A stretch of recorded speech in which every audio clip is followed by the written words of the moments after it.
Top 5 bowlers in BPL history যারা কিনা এক আসরে সবচেয়ে বেশি উইকেট শিকার করছেন।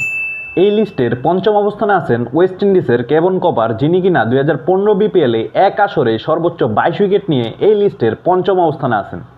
এবং এই লিস্টের চতুর্থ অবস্থানে আছেন সাকিব আল হাসান, তিনি 2017 বিপিএলের এক আসরে সমান 22 উইকেট নিয়ে চতুর্থ অবস্থানে আছেন এই লিস্টের।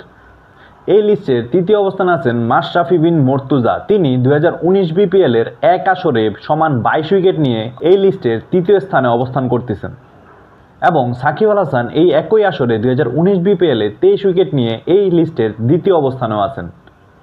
এই লিস্টের প্রথম অবস্থানে আছেন 2025 বিপিএলের তাসকিন আহমেদ, যিনি কিনা এই আসরে এক ম্যাচে 7 উইকেট নেওয়ার পাশাপাশি এখন পর্যন্ত টোটাল 12 ম্যাচে 25 উইকেট শিকার করে এই লিস্টের প্রথম অবস্থানে তার জায়গাটা অর্জন করছেন।